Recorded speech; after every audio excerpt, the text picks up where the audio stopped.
How's this? Good. We're live. Do you want to restart it? Well, I mean, you can just all you have to do is cut out the beginning, right? Unless you don't want to. No, I can do it. Okay. But it sounds okay? So far, so good, yeah. Okay. Sorry about that. No worries. Sunday, December 13th, 2015. This is Reel in the Field Goals, instant reaction podcast, and we are talking about the Seahawks 35-6 win over the Baltimore Ravens, though there is a loss that, of course, takes a little bit of the fun out of it. And there was, for some reason, my mind, sometimes it goes to TV theme songs. Can you guess what TV theme song I'm thinking of right now, Danny? No, I can't. Tell me. Let's see if this will do it. Hopefully this comes in clear enough.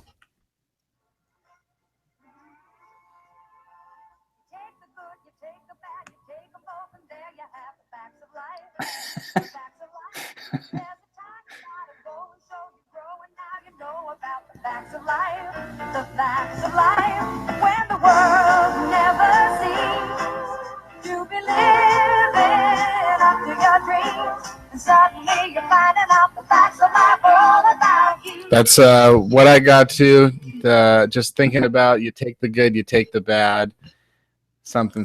There you have the facts of life. Life not living up to your dreams. That's the way it is. The Seahawks couldn't just go to Baltimore, get a win, sit all their starters in the second half, and leave unscathed. Thomas Rawls, broken ankle, out for the year. Do you think this ankle injury does it sound like with ligaments or whatever that it could stretch into next season? Yeah, I mean, that's the fear. When you have an ankle injury like that, you could have some loss of explosiveness and stuff like that, but I think with an injury like this, though, it's not like as long of a recovery as like an ACL or an Achilles or something like that. So at this point, I'm not too worried about it for next year, but there is just like the slight worry that, it could hurt his overall athleticism going forward. But they got so many new, like systems of recovery and new science all the time. Hopefully he'll be okay. You talk about next year, but this year you see Thomas Rawls, the first drive, 6 carries for 44 yards. He was running crazy. Yeah, he was on pace for another huge game. They bring in DeJuan Harris. He gets 18 carries, and he has 42 yards. So DeJuan Harris had 3 times as many carries, had 2 fewer yards. 7.3 yards per carry compared to 2.3. Fred Jackson, 7 carries for 15 yards. So he averages 2.1 yards per carry. Yeah. At this point, Marshawn Lynch doesn't sound like he's going to come back within the next week or two at least. If they make it to the playoffs with Marshawn Lynch, for the most part, then they're doing okay, assuming that Lynch feels better than he did before getting injured. But if you're facing the Cleveland Browns next week with DeJuan Harris, do you have any concerns that that's a big enough loss that they would have any struggles against Cleveland? I mean, it's with the way that Russell Wilson's playing, it's not as concerning, but it definitely is concerning just because of. I mean, we talked about this a couple times. Like, remember, with the durability thing with Rawls, it's always been kind of a worry. And this isn't like, you're not to knock his durability or anything like that, but the issue is there's not much depth behind him. So I don't think that Fred Jackson is an every down back kind of player. He just doesn't look like he has much explosiveness right now. I don't know how I felt about DeJuan Harris. I thought he was all right at times. He's kind of he is a guy that they basically signed off the street, so that's about what you would expect. And then, I don't know. I guess they could have Derek Coleman be a backup running back too. He had the longest run of the day, in fact, which is kind of funny. But I don't know. The depth there doesn't look very good, and with the way that the Seahawks, kind of like to run the ball, it is a big concern going forward until Lynch comes back. And so, looks like they'll probably. I'm guessing they'll probably go sign Bryce Brown again. He's been on the team and off the team a couple times already this year, so we might get to see what he can do. Christian Michael's sitting over there on Washington's practice squad, so they could sign him back if they wanted, which probably won't happen, but you never know. So I don't know. Is there something like it could definitely seem like a situation where, I mean, as odd as it and as awkward as it could be, Kristen Michael has two and a half years in the Seahawks system. And, can you imagine if they got into their playoffs and their playoff mode and playoff run here with Michael getting, 15 to 20 carries. But then again, you look at it and you say, here's a guy that goes to Dallas with every opportunity to play, and he gets cut and he loses his job to Rod Smith and all that kind of stuff. Really probably just not a very good running back. Right. Yeah. It's I expected a lot more from him in Dallas, just because I thought part of it might have just been the Seahawks were kind of finicky about how they want their players to make their cuts and work with the offensive line in terms of getting from point A to point B. I thought maybe that he was freelancing or something and it would work a little bit better somewhere else. But it turns out he's just, for whatever reason, he's not disciplined enough. He's not, maybe they didn't like his attitude or whatever it was. But yeah, he obviously was one of those guys that I think a lot of us missed on, because a lot of us were really excited about him. But yeah, I mean, there's so much to talk about in this game. Try and condense everything, just get past the injuries. Cam Chancellor and Deshaun Shedd also left the game. Did you hear anything post game that made you think they'd miss another game or miss a game? No, I think that Carroll said that Cam should be back this week. He hurt his coccyx, his tailbone. And then I don't know about Shedd, but it doesn't sound like it's serious. It sounds like the only serious one was obviously Rawls, and so that's good. But yeah, so they got out of there okay. Michael Bennett ran off, looked like an injury for a while. Marcus Burley got hurt. Didn't really know what happened with him, but it didn't sound like anyone else was serious, so that's good. And then moving on to just sort of playoff standings, the Seahawks, I mean, these last 3-4 weeks, everything for the Seahawks has been pretty much exactly as if you couldn't have scripted it better from a playoff standings perspective. They were 4-5 after that Cardinals loss. The Falcons were 6-3. The Vikings were 7-2. The Bucks were somewhere around 5-4, I think. And in the last 4 games, they've obviously gone 4-0, averaging, almost 32, 33 points a game over the last 5 games. On fire. And then every other team that was, when we talked about how tightly packed everyone in the NFC and the AFC was mid-season, the Rams have completely fallen off. The Saints have fallen off. The Bears, they tried to catch up, but they can't. Obviously, the Cowboys fell apart. The Lions, they made a little comeback. That's fallen apart. All these things have happened, and now the Seahawks have a 2-game lead for any wild card spot with 3 games to go, because the Bucks and the Falcons both lost today. The Falcons started 5-0. They're now 6-7, so they've lost 7 of their last 8 games. And you start after 5-0, and fans, not that they necessarily are the ones that are going to be the loudest, but fans are already sort of like, should we fire Dan Quinn, who had a 5-0 start in his first season? And I don't think that Dan Quinn's going to get fired, but I think that some people in Atlanta would get fired, if only because they set expectations too high after 5 games. Right. But it's almost like a bad thing that they started out really well. Yeah, it is. And yeah, because if they had been, if they'd started out 0-3 and they were 6-7, then people would feel better about their prospects at this point. But that being said, a lot of people were like, will the Seahawks make the playoffs a couple of weeks ago? And next week they can clinch a playoff spot. If the Seahawks win at home, they'll improve to 9-5. And if the Bucks lose to the St. Louis Rams, they'll drop to 6-8, making their best possible record 8-8. The Seahawks would obviously, their worst possible record would be 9-7, and then any other contender, basically, that being the Falcons, Eagles, and Giants, all have worse conference records, and the best they could finish is 9-7. So the Seahawks would clinch a spot, and from what I can understand, someone can maybe call me out if I made a mistake, next week against the Browns at home, and improve to 9-5. They did move up above the Vikings for the 5 spot, so they are now poised to play the winner of the NFC East. For right now, that is the Washington Redskins, who won today after their Monday Night Football loss. It harkens back. Everything about this season feels more and more like 2012, more so than 13 or 14. And, of course, they went to Washington in the first round of the playoffs. Relatively easy win in 2012.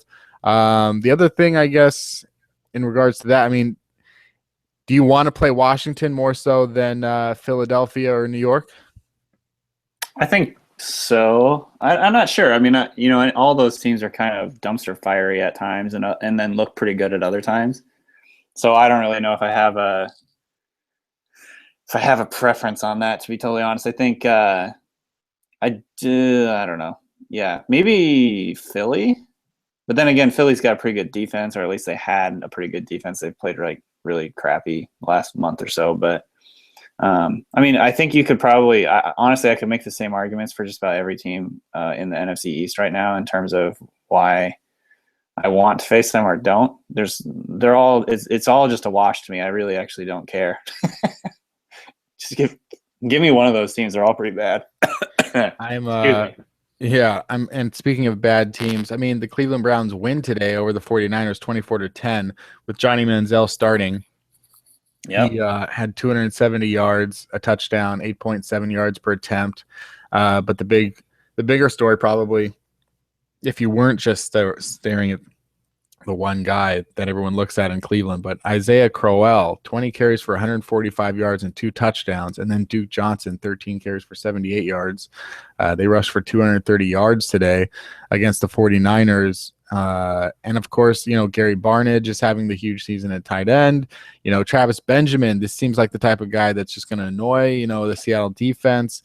Brian Hartline had 8 catches for 107 yards. I think the Seahawks are probably going to be favored by 12, 13 points next week, perhaps against the Browns at home, with or without, even if they are starting DeJuan Harris. Is there any do you have any concerns at all about, if Cleveland's playing a little bit better with Johnny Manziel? I mean, yeah, they're playing a little bit better, I think. There's still, I think Jackson and I talked about this game going on the Deep Balls podcast. It was basically the worst team in the NFL against the second worst team in the NFL. So I don't really know if you can glean a whole lot from this. Obviously, Manziel to me is a big story because, what he brings to the quarterback position is more important than anything else there. I don't think the 49ers have a good defense at all. So, especially on the road. I think their defense at home has been good this year, but their defense on the road has been atrocious. So, I don't know how much we can really, glean from that game. Hopefully, Manziel is just taking advantage of a crappy of a crappy defense. I mean, we can look at, with or without the Thomas Rawls thing. I mean, obviously it's horrible that he got injured. But as far as with no running game today against the Baltimore Ravens, they outscored him 21-0 in the second half, 28-0 or 28-6 through the last 3 quarters. All of that without Thomas Rawls. They did manage to find an offense. So, and they did that on the road. Even if Baltimore, decimated by injuries, is one of the 3 worst teams, along with San Francisco and Cleveland. Russell Wilson, 23 of 32, 292 yards, 9.1 average, 5 touchdowns, no interceptions. He's now up to 16 touchdowns and no interceptions over his last 4 games. 26 touchdowns on the season matches a career high with 3 games left to go. He's going to break all of his own personal bests in yards, completion percentage, passer rating, which is now at 110. Historically, one of the greatest seasons of all time right now with 3 games left to go. What do you think has been the biggest difference over the last 4 games? Well, I think obviously it starts up front with the offensive line protecting him a little bit better, or a lot better, I should say, and that's been huge. They've managed to design some stuff to get the ball out faster, and that's been really good. It's kind of helping him get into a rhythm in the game. And when we've seen Russell Wilson get into a rhythm in the past, in a couple of years, last couple of years, those glimpses of that has been he just balls out. So, the whole thing with getting the offense into a rhythm without Marshawn Lynch, having to worry about that, without having to feed Jimmy Graham. I think we're seeing some of that a little bit because now they're throwing on second down a little bit more. They're changing their style a little bit more. I still think they're a run first team, but I think now it's more like Russell Wilson's offense. And I think that Bevel and Wilson have kind of managed to put together some game plans that get him really into a rhythm, and that's been huge for him. I think you can see that he's just throwing the ball confidently. He's having, enough time in the pocket to get rid of the football. His receivers are catching the ball for the most part. Obviously, there was a couple of big drops today, but those guys kind of made up for it later. So, yeah, I think he's dialed in right now, and especially throwing from the pocket. So, what do you think about? Obviously, we keep talking more and more about Tyler Lockett each week. And you came into the season like hoping that he would do kicks and punts, and then try and like get a few start to maybe like get warmed up so that by next year maybe he's a viable wide receiver. But now he has a career high. For the second week in a row, he has a career high 104 yards, 2 touchdowns. That's the second time he's done that in the last 4 weeks. He's up to 540 yards on the year, in 13 games. That's pretty good for a rookie. Does he have 5 touchdowns now? 5 touchdowns on the season. All of those coming since San Francisco. What's that? Yes, I was going to say, for perspective on that, the Seahawks leading receiver last year in touchdowns was Doug Baldwin with 3. Yeah, so and Doug Baldwin's got 8 touchdowns over his last 3 weeks. Right. Which is just insane. How do you figure, do you think that at all, it's what people say is the easiest thing to go to, but do you think that Jimmy Graham was getting in his way at all? No, I don't think so. I think it's I think there might be a little bit to the whole rhythm of the offense type thing, but I just think the way the offensive line is playing, the way Russell Wilson's playing is the bigger factor there. I don't think it's because they lost those guys. I think it's because the line and Wilson are playing so much better. So I don't think that's necessarily a correlation. I think it's just a coincidence, but I do think losing those 2 guys has kind of changed up the rhythm of the offense a little bit. So maybe if you're, that could be a reason that you could point to, but I don't think it was because, he was like adversely taking the football away from Baldwin. I think they were working together pretty well in terms of Doug was getting open a lot because Jimmy Graham was getting double teamed and all that stuff. So I probably wouldn't say that. Do you think that though, that the offense is without Jimmy Graham though, that it's just like we've been saying, that it's just less complicated in a way that, that you don't have this other thing that you have to account for if you're Russell Wilson or if you're Darrell Bevell, and if you're just saying we have these really good plays drawn up for Doug Baldwin, Jermaine Kearse, and Tyler Lockett. Let's just go with those. I mean, I don't know. I still find it very difficult to say it's a negative to have Jimmy Graham in your offense, and I'm sticking with that. I think, if anything, it's just them not having to worry about the outside pressure of having to explain why Jimmy Graham had only 3 catches or whatever. Now they don't have to worry about that. So maybe that's changed the mindset a little bit, but overall, I don't think it's a negative to have one of the greatest touchdown makers in the NFL on your team. Let's say that the Seahawks, they've got this type of schedule that sets up for them, even with the injury to Thomas Rawls and Marshawn Lynch and Jimmy Graham, to win their next 2 games at home, get to 10-6, which is probably at this point going to be good enough to get the 5 seed. Then let's say they go to Washington, and let's say Washington is 7-9 and just not good enough to compete with Russell Wilson when he's on point or whatever. And then let's say that the next round is against the Carolina Panthers. So how do you set your expectations against the Carolina Panthers on the road with or without Marshawn Lynch? How do you set your expectations? You're playing the Carolina Panthers. How big would it be to have Marshawn Lynch back by then? Do you think that they have a good chance to win if they have Lynch? Or do you think that, without Lynch, that it would be very difficult for them to beat the Panthers on the road? Yeah, I think it would be huge to get Lynch back for that game, if not sooner, obviously. But yeah, I think, when you're playing a defense that's as good as the Panthers, it helps to have, as many weapons as you can. And Lynch has had some really, really good playoff games in the past. I think it would be huge to get him in there, but we'll see how they look next couple of weeks without Rawls or Lynch, because obviously we saw kind of what they did today after Rawls went out. It wasn't too impressive in terms of the run game. So I think that could be big, but overall, with the way that Russell Wilson's playing, I said this to a couple of people, if Russell Wilson continues playing like he's playing, the Seahawks will win the Super Bowl. Well, it's just I mean, there is a thing that goes like we are used to having a running game under Pete Carroll because the Seahawks have always had Marshawn Lynch since 4 games or whatever into Carroll's Seattle career. And then they had Thomas Rawls this year. So the Seahawks fans are always used to having a running game. So to look at a prospect of a DeJuan Harris, if you look at the prospect of a team that rushes for 50 yards, it sounds horrible. But in reality, if Russell Wilson is being thrust into this I don't want to call it an opportunity, but a situation where he has to throw the ball.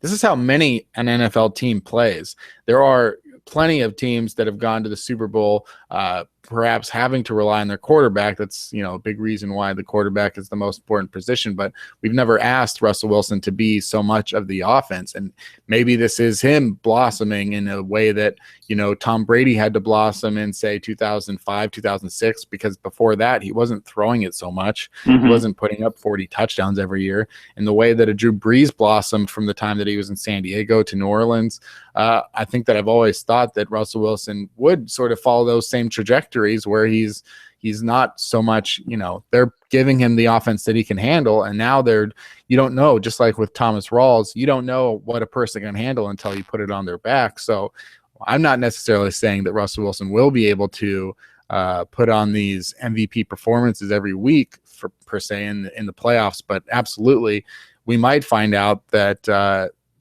the loss of a running back or having to say run it 15 times per game and throw it 35 times per game, it might not be that bad, because if you're averaging 9.1 yards per throw and you're completing 70% of your throws, you're going to win every game.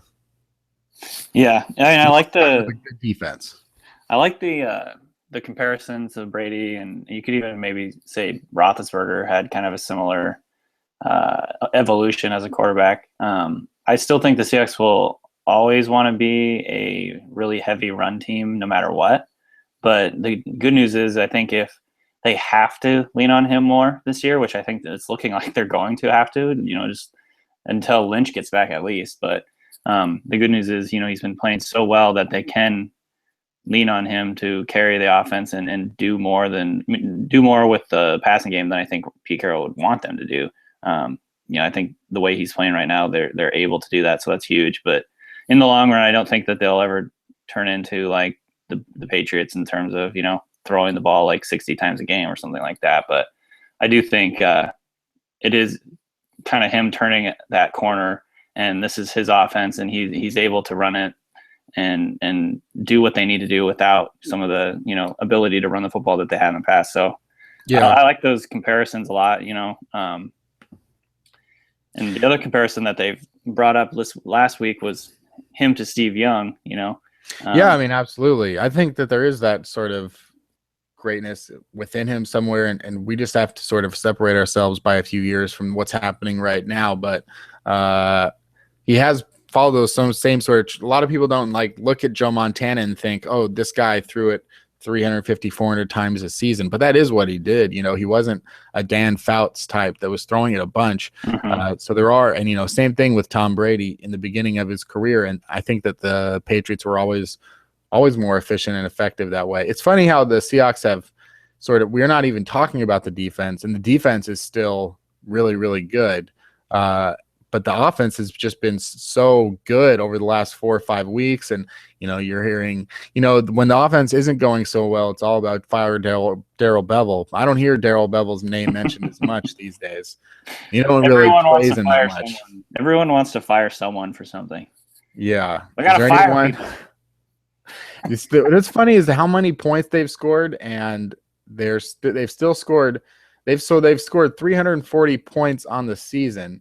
And only 2 teams in the NFC have scored more, one of them being the Panthers and one of them being the Cardinals. It's just crazy that the way the Seahawks have been scoring, you'd think they would catch up to maybe the Cardinals. The Cardinals have scored 405 points, the Seahawks 340. So still 65 more points for Arizona through 13 games.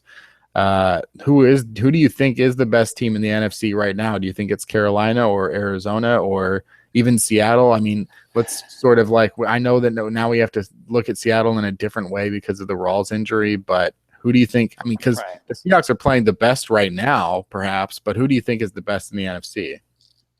It's really, really tough to decide between the Cardinals and the Panthers, but I think those are the two best teams right now, the most dangerous teams. They both have really, really strong defense, really, really explosive offenses. And then I would say the Seahawks are really, really close behind there with the way that they're playing. So, yeah, I mean, at this point, it's just hard to really put a number on it. But So neutral field, Seahawks versus Panthers. Who do you think is the favorite? Panthers probably. But And what's that's your not to say main that reason I for think that? I Is would it because they're healthier? I just think they're. I don't know. They haven't lost in over a calendar year, so I don't know. They have really, really good defense. I love their defense. I think I like their defense more than the Seahawks defense right now. In fact, that's probably why I would put them there. But I think that it's kind of tough to know because they haven't really played anybody all that good last couple of weeks, and so it's tough to know. But the Seahawks kind of have in that boat as well. Panthers haven't really played anybody good all year except for the Seahawks.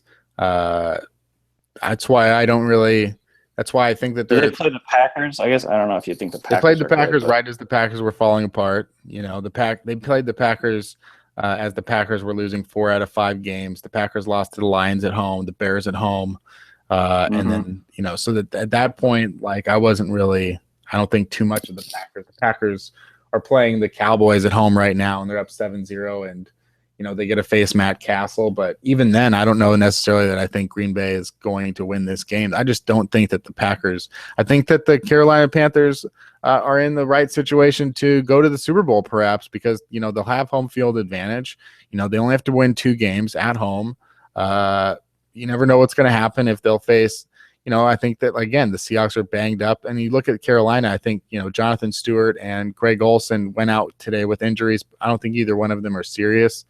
But that is the healthiest team in the NFL. So I think they're very fortunate right now. But when you look at their schedule, how they've won games, how close they've come to losing games against average teams, having about the 29th or 30th, schedule in the NFL or second or third easiest schedule in the NFL. I do think that they've got a lot of great players on their defense and a very good defense and a very efficient offense. I watched the game today, and I think some of those early touchdowns were mostly caused by Falcons cornerback Robert Alford falling down or not looking. The first touchdown pass, there was a 74-yarder Ted Ginn. Basically, Alford was called. He had illegal contact for contacting Ginn like after 5 yards, but then Ginn kept running, and Alford was trailing him still, and basically Newton threw the pass. And the flag was thrown, and Robert Alford stopped and put his hands up to talk about the flag, and Ginn caught the touchdown pass. So he just caught it and ran it because Robert Alford was complaining to complain about a penalty. It was one of the worst plays. And then on the next drive or 2 drives later, Cam Newton threw a ball at Robert Alford, hit him in the chest. He couldn't catch it. Next play was a touchdown throw to Ted Ginn. So I think that a better team with the better defense will probably beat the Panthers in the playoffs, whether it's the Seahawks or the Cardinals. I don't know. I still think that they would struggle in a rematch against Green Bay. And if they make the Super Bowl, I don't know how I'd feel about. I don't think that they would be able to beat the Broncos at full strength. There's just a lot of teams that I think are not a lot, but I think in the playoffs there will be 3 or 4 teams that have a very good chance to beat Carolina, and it'll be interesting to see what they do over the next 3 weeks, because at 13-0, it doesn't seem like they could lock up the number 1 seed very soon. And then how much do they play their starters against Atlanta and Tampa Bay? How do you feel having 3 weeks off for some of your starters basically at that point when you go into the divisional round? Right. I understand why they feel confident, and we'll see what happens. There's some good races going on right now in terms of there's a lot of good, I guess, storylines or whatever at the end of the year. I just think that the NFC has a lot of really interesting teams. So see what happens. It's interesting because the playoff races, for the most part, are coming to an end. Right. It's kind The of NFC clearing wild up. cards are almost pretty much decided. Who's in the 6th spot right now? The Redskins? No, Well, the Vikings are in the 6th spot. Vikings. That's right. Sorry. And there's a 2-game lead over anybody else with 3 Mhm. games left. So the only race in the NFC really is the Vikings could still overtake the Packers in the NFC North. Technically, they play in Week 17. If Green Bay loses today, they'll still have the same record. And then, of course, the NFC East could still be anybody's. And then in the AFC, you've really just got the AFC South between the Texans. The Colts lost 51 to 16 to the Jaguars today. That's something. I picked the Colts in that game. I'm smart. Well, who wouldn't have? I mean, that was on the road. Matt Hasselbeck, they're not very good, but I mean, Jesus, 51 to they outscored them 42-3 in the second half. That's another one of those things that it's like for Seahawks fans that don't appreciate the run that we're on in terms of competitive games for the last 3 years. Can you imagine the shitstorm in the media that would happen if Seattle lost 51 to 16? Oh, it's unbelievable. To any team. Every single team in the NFL, including the Patriots, including the Panthers, have lost by at least 14 points since last season, except for the Seahawks, who haven't done that since 2011. It's just crazy. That's an insane run of being. I mean, I know we talked about more than a touchdown. I know we can talk about double digit, blah, blah, blah. Just point out, if you're down 2 touchdowns at the end of the game, you probably got your ass kicked. And there's probably there's a couple games in there that you could point out that the Seahawks were able to sort of close the gap on a game that wasn't that close. But other than that, really, you're talking about 4 straight years that they've really had a chance to win every single game. And how many times have they had a chance? Have they had the lead in the fourth quarter in the games that they lost? How many times in the fourth quarter were they down by less than a touchdown? All of these things factor into the fact that if you are talking about a team, if you want a team that I'm going to bet on every week, it's the team that is going to at least have a chance to win every single week. And if you can tell me that the only team to do that since 2013 is the Seahawks. The only team to do that since 2012 is the Seahawks. The only team to do that since 2011 is the Seahawks. This is the team that is in every week. And then at this point, when they get on a roll like they are right now, literally winning by 30 points, literally just going out there and having their way with a team, even though they had banked on Jimmy Graham being their biggest weapon on offense. They had banked on Marshawn Lynch being their, Marshawn Lynch. They had banked on Thomas Rawls after Lynch went out on being the guy that was pretty much playing like the best running back in the NFL when he was starting. So they keep on still putting up these points without him. So there is a lot to be said for the fact that the Seahawks, when I'm talking about the Panthers and I'm talking about the Seahawks, I'm talking about, the Panthers being a team that just now, for the first time in these last 17 games, for the first time in 3 of the last 4 games, this is the first time really they've put down any beatdowns on anybody. So maybe now the Panthers are waking up and playing like an elite team. But prior to a month ago, even with their whole winning streak, they didn't throw any blowouts until just very recently. So that's one of the things where I'm sort of looking for. And, I would really wonder, do the Panthers – if you were a Panthers fan or if you were on the Panthers, would you be at all – do you have any concern or mojo or superstition about 16-0? No, probably not.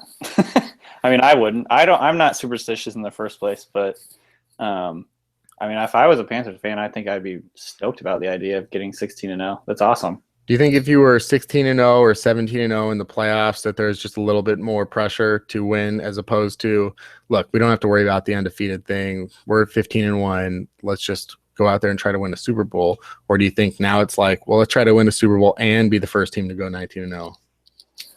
Honestly, I don't think it matters. I mean, I don't think the Panthers would think about it that way, really. I think they would be focused enough that it wouldn't make a big difference, to be honest. You're probably right. That's what I'm going with. Like I said, we didn't really get a chance to talk about the offense. Again, we were hoping to see it, if only for the fact that it's insane that it happened. But Jimmy Clausen twice this year, once with the Bears, once with the Ravens. I mean, this is a guy that since 2010 had really only made 1 start before this year. So 5 years, he's made 3 starts, 2 of them against the Seahawks this year with 2 different teams. We didn't talk about the defense. Michael Bennett, 4 QB hits, a sack, a tackle for a loss. I think Frank Clark got in there again today with something going on with that fumble. What happened on that fumble that was recovered by Bobby Wagner? Was that forced? Yeah, it was like a butt fumble. The running back ran into his own guy, or Clark pushed him into him, and like it forced the ball out and just kind of squirted out into Bobby Wagner's hands, which was pretty sweet. And that came at an opportune time as well. So yeah, and Richard Sherman with a interception, his second of the season. He had the other one in the 2-point try, but he's finally starting to get a few picks here. Did you have any other like sort of standout performances on defense? Trying to think. Not really. I mean, Shed had a few moments there where he looked like he was getting worked a little bit, but then he recovered. He got hurt. I think Jeremy Lane came out and played on the outside, which was kind of cool because he gets some snaps out there. Because they might need him out there as the year ends and going into the playoffs. So it'll be interesting to see actually if Lane maybe wins the starting job over Shed going forward. Gets Wally pipped a little bit. I think he's going to be. Shed just tweeted he should be fine, so that's good. But overall, I don't think there was any real standouts on the defense. I just think they did overall a really good job. Run defense was really clean. Cliff Averill looked good as usual. Yeah, he has 4 QB hits. Some of those, not turning into sack type things, but still getting a lot of pressure. So defensively, this is still a team that, I mean, it's Jimmy Clausen, but you go 8 quarters against a defense and you got 6 points out of it. So overall, I don't think you could have asked for more when you go on the road. The second worst home loss in franchise history for Baltimore. So yeah, it's a good win for Seattle from as far as the points on the board go. As far as a guy like me who geeks out over Russell Wilson getting good stats, you couldn't have asked for more from the Seahawks. Yeah. In terms of the injury to Thomas Rawls, just this week, praising him as the MVP is all season long is my favorite player that I've known about him since '99. But obviously, just devastating ankle injury. When he went down, you're saying, I hope it's an ankle injury. At least that's what a lot of people on Twitter are saying, is hopefully it's just an ankle injury and he comes back in a couple weeks. But it is an ankle injury and he's not coming back in a couple weeks. Marshawn Lynch is not coming back within the next week. So, gear up for a little bit of DeJuan Harris, perhaps some Bryce Brown, Fred Jackson. But most likely next week against the Browns, it's going to be, something like maybe 3-1 pass to rush, for the first time for Carroll. Going to get a lot more passes, and the Panthers, the Browns, one of the worst pass defenses in the NFL, even a little bit worse on the road. So there are things to still look forward to. If you haven't learned by now, just don't give up on the Seahawks, regardless of how much it sucks to see an injury like Thomas Rawls and you're thinking about how they can run the ball. We don't know. Marshawn Lynch could be back week 17, wild card round, something like that. And then you're pretty much getting the cards that you expected to play with. So any final thoughts there? No, I mean, just basically, I'd echo, I think if Russell Wilson keeps playing like he's playing, the Seahawks will win the Super Bowl. I mean, obviously, it's hard to expect him to play at the ridiculous rate he's playing. He's passed for 5 touchdowns in 2 of the 3 last weeks, two of the three, whatever. In 2 of the last 3 games, Russell Wilson has thrown 5 touchdowns and no interceptions. In the other 2 of his last 4 games, 3 touchdowns, no interceptions. I mean, really, we could rattle off a whole hour about the sort of incredible statistical feats of Russell Wilson over the last month. I mean, it's something that really is something to behold. And they're really good on 3rd down, too. I mean, they've just been really nails in the red zone. Everything is clicking right now on offense, I think. And if they continue playing like this, or even somewhere near this level, they're in really good shape. So, yeah, I think that, as the next couple days come down, you're going to see a lot of really phenomenal stats of how incredibly proficient the Seahawks offense has been, and still kind of overlooking the fact that, whether it's DVOA or whether it's points or whether it's yards, that the defense is still one of the top 5 units in the NFL. Right. So if you've got a quarterback that's playing as a top 5 quarterback, if you've got a defense that's a top 5 defense, I mean, if the Panthers have that, then at least you got to think that right now the Seahawks have it too. So that would be quite an epic matchup. I think a much more competitive, or at least, I mean, not that the first one was highly competitive, but Seahawks at Carolina, Seahawks at Arizona in Week 17 too. And if they have to go to Arizona in the playoffs, I think that you've got 3 teams right there that are neck and neck for the NFC, which probably means that the New York Giants will win the Super Bowl. So that's about all we have this week on Reel in the Field Goals Instant Reaction. You take the good, you take the bad, but then you have the facts of life, and that's that the Seahawks are 8-5, most likely at this point 99% to make the playoffs, but not doing so with perhaps their greatest story of the season, which was Thomas Rawls, and that is sad. But this season is far, far, far from over. Seahawks looking good, and Cleveland Browns next week and this week on Thursday come back for another Reel in the Field Goals preview show. Not sure which guest we'll have for you, but we'll get that locked up. More fun stats to talk about. Another edition of Reel in the Film Goals. It's Star Wars week, and so much more. So subscribe on iTunes. Go to fieldgoals.com. Find us on Twitter. And go Hawks. Go Hawks.